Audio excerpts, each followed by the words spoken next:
Look, the traditional way we pay for software, it is completely collapsing right before our eyes. Welcome to this explainer, where we're going to break down a massive, absolute game changer of a shift happening in the tech industry right now. If you run a business, the economics of the tools you use every single day are being entirely rewritten, and we're going to dive right into exactly why that is. Let's start with a really simple but kind of painful question. Are you paying a tax on growth? I mean, think about the absurdity of traditional software for a second. You hire someone and boom, you immediately have to buy a license. Then your CFO pulls the utilization data and sees, okay, you're paying for 200 seats, but only like 40 people actually log in. The rest? It's just insanely expensive digital shelfware. You're literally being financially penalized just for adding headcount to your team. And guys, it's getting worse. Just look at this gap. SaaS prices surged by 11.4% in 2025 alone. To put that in perspective, general inflation was just 2.7%, and corporate IT budgets grew by a measly 2.8%. When vendors are hiking prices by 11% against a totally flat budget, the math is just working against you at every single renewal. The crazy thing is, the industry itself is actually recognizing this crisis. Researchers are stating it pretty plainly, saying, this headcount-aligned monetization model is experiencing a structural collapse. The old legacy pricing paradigm, paying per seat per month, it is fundamentally breaking down in the modern enterprise. Section 1. The death of per seat. Let's look at how fast this is moving.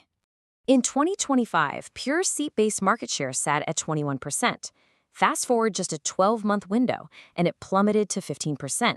I mean, that is a dramatic evaporation of a pricing standard that basically used to rule the world.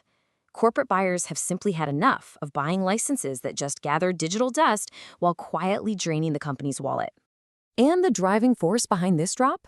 Businesses are now spending roughly $7,900 per employee per year just on SaaS tools alone. That's a 27% increase over just 2 years. Every new hire comes with a staggering software overhead.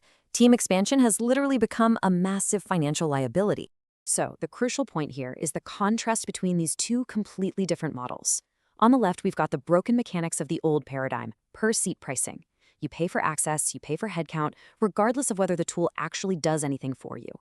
But on the right, we have this disruptive, highly logical approach, outcome-based pricing. Here, you're paying for measurable business results. You pay exclusively for the value the software actually delivers to your business. All right, Section 2, the AI automation catalyst. Let's talk about what triggered this. This timeline is wild. It tracks the cost of AI inference, which is essentially the computational cost of making an AI think. Back in 2021, processing 1 million tokens cost you $60. By 2024, 6 cents. That 10x annual drop in cost completely snapped the link between the price of software and a human sitting in a seat.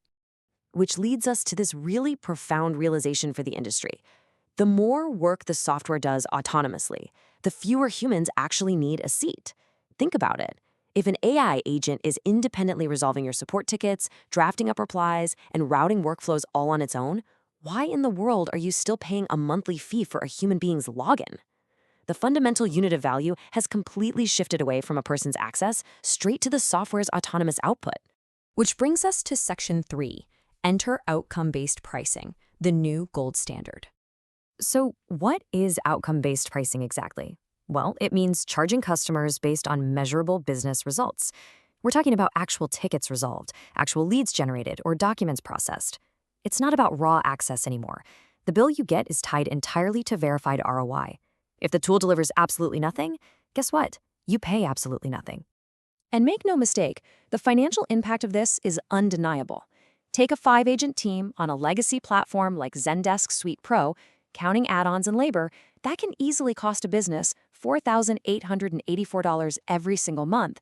Compare that to an outcome model like Helply's free help desk. There is zero platform fee, none. You simply pay $1.50 per ticket that is actually resolved by the AI. That is literally tens of thousands of dollars put right back into the business. And let me be super clear about this. This is not some fringe concept just for tiny startups. The biggest players in the world are jumping on this. Salesforce's Agentforce is charging $2 per AI conversation. Zendex's own AI features, they charge $1.50 per resolution. Intercom's Fin charges 99 cents per resolved ticket. These tech giants have accepted that their revenues are now going to fluctuate based on usage, because they know for a fact that this perfect value alignment is exactly what enterprise buyers are demanding right now. Moving into Section 4, Support as a Revenue Engine. In B2B companies, customer support isn't just about resetting passwords. Every single ticket represents serious annual recurring revenue. Hidden inside these interactions are churn warnings, upsell signals, competitor mentions, you name it. Historically, help desks treated these tickets like a game of whack-a-mole, just annoying tasks you had to close out. But outcome-based AI, it autonomously mines this gold for your sales and success teams before it's too late. So here is your absolute key takeaway for today's explainer. Stop treating support as a cost center and start treating it as a revenue engine. By using outcome-based AI to scan your tickets for risks and opportunities months before a contract renewal even comes up, you change the entire financial trajectory of your business. You catch churn before it happens, and you find expansion revenue that was literally just hiding in plain sight. And the market is catching on fast to this. Today, a massive 40% of enterprise SaaS software now includes outcome-based elements. Just a couple of years ago, that number was sitting at a mere 15%. This isn't just a passing trend, folks. It is a fundamental architecture reset in how we buy and sell technology. Final section, Section 5, the future of software. The trajectory here is totally inevitable. According to IDC forecasts, by 2028, a staggering 70% of software vendors will completely refactor their pricing away from pure per-seat models. Companies that cling to charging by the human head in the era of AI are going to watch their core product become a massive, glaring revenue liability. I want to leave you with this provocative thought as we close out this explainer. Look at your own tech stack today and ask yourself, when your software starts doing the actual work for you completely autonomously, what exactly are you subscribing to? Are you buying an empty seat, or are you buying a real result? It's time we all start demanding the latter. Thanks so much for joining me today. I really hope this completely changes how you look at your next software renewal. Catch you next time.